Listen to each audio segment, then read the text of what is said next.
New cards have been released in Pokemon TCG Pocket, thanks to that LaprasEX event. So let's go and look at the best possible deck lists you can build around these cards.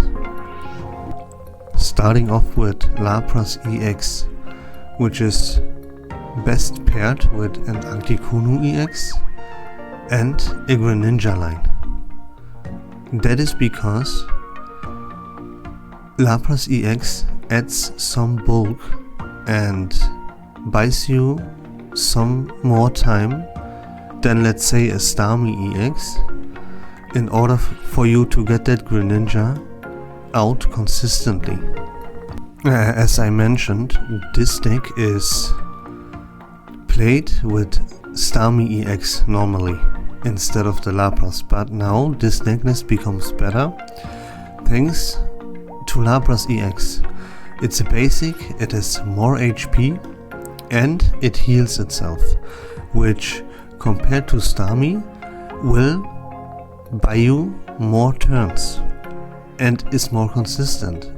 So Greninja actually becomes a better Pokemon thanks to having Lapras now. Of course, we also play the Articuno EX. There is never a reason to play Lapras if you don't also play the Articuno EX. So let's look at the trainer cards real quick. Misty, self-explanatory, that's actually a key card. This deck is dependent on Misty, because without Misty, this deck can be a little bit too slow, because Articuno and Lapras, both of them, need heavy energy attachment. They need 3 energy to actually do something. Sure, Articuno has an attack for 2 energy, but it deals only 40 damage. That is not gonna shake the world, you know?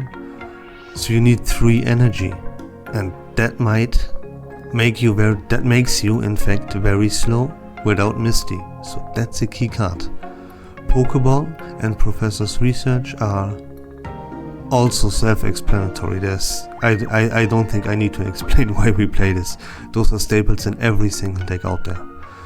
Now we add a potion, and that is because Articuno and Lapras both have 140 HP, so a potion can come in clutch here. Works very well, and especially with Lapras, the potion has great synergy with Lapras, because again 140 HP, and it also has a built-in potion. Every time it attacks, it heals itself by 20, so the synergy with potion here is pretty good, and that's why I would recommend to play potion.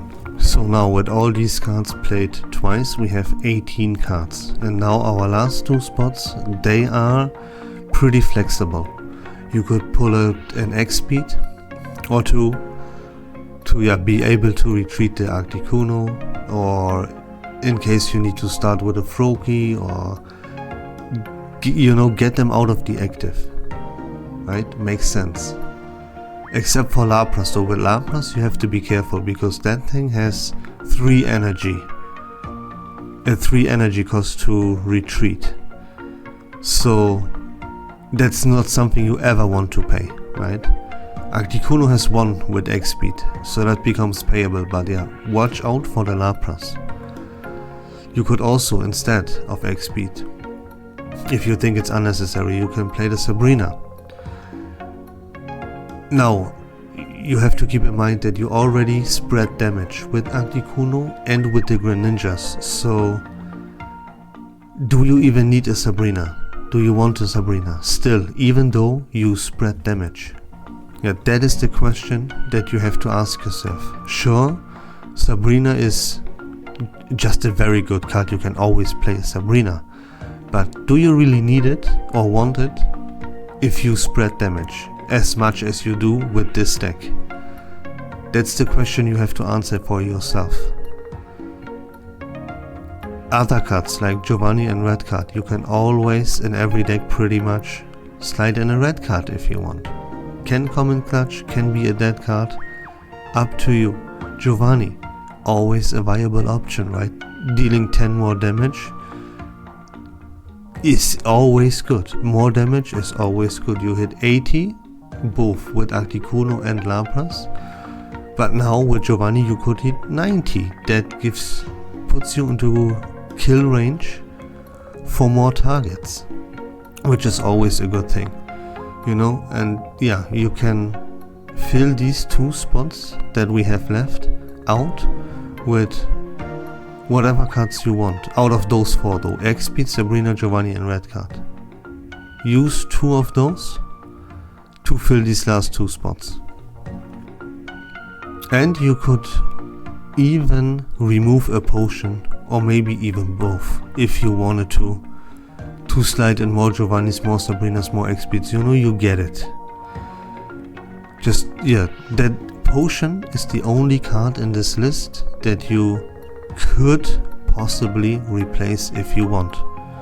Although I would recommend you keep 2 potions in, for the reasons I mentioned earlier. It's good synergy with Lapras. Your basics have 140 HP, you get it. So yeah, fill these 2 spots out as you like, and that's the best deck list you can possibly build around a LaprasEX if you wish so. That is not even just for fun list. This is actually a good deck. So there you go, there's your LaprasEX coverage. Alright, let's move on to the new Mankey card. This is pretty straightforward. You take the best fighting deck list in the game, and you simply replace the Central Sandslash combo with the Mankey and Primeape line.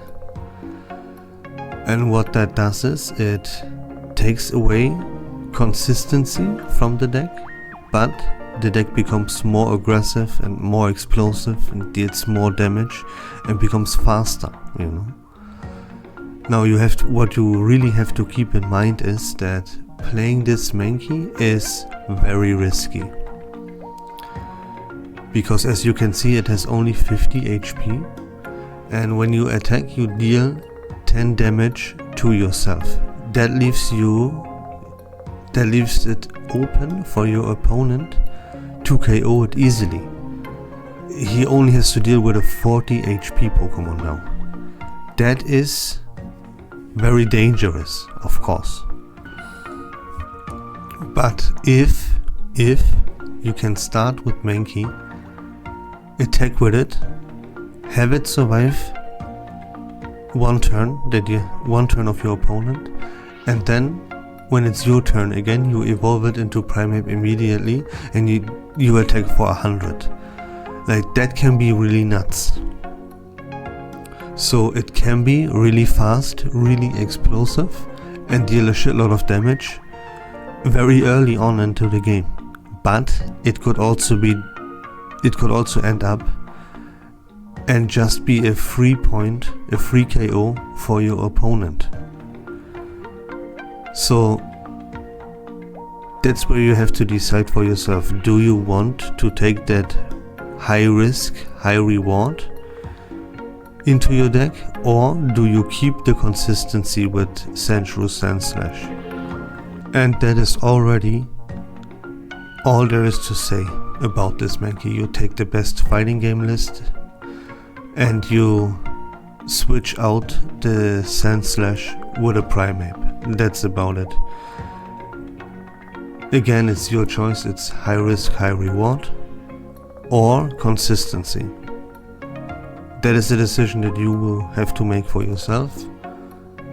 Try it out, play both of these lists and see what works better for you. Remember, the best use of this Mankey is to start with it, right? You want turn 1, you want to attack, and then next turn you want to immediately evolve it into Primeape and go nuts. Like, that's the best usage. If you have to bring him in later, then yeah, it has only 50 HP, so it has to be a Primeape if you bring him in late. And that primate will then still have no damage counters on it, and yeah, that way it becomes really inconsistent. And yeah, remember also, even starting with it is kinda risky, because 40 HP. And we did it. Those were the 2 new cards with LaprasEX and Mankey. The other cards from this event are just artworks from Clefairy, Pikachu and Butterfree. Those are just artwork changes, those are not new cards. So yeah, we covered the best deck lists for the 2 new cards, Mankey and LaprasEX. That's gonna be it for the video. I'm streaming Pokemon TCG Pocket every single day for many hours, live on twitch.tv. Link to that is in the description in case you wanna just stop by and say hi, or hang out with me for a little bit, play against me, whatever, you know. Maybe you have a question that you would want to ask me. Yeah, feel free to join my stream. Link is gonna be in the description down below. But for now, take care of yourselves, have a great day, and bye bye.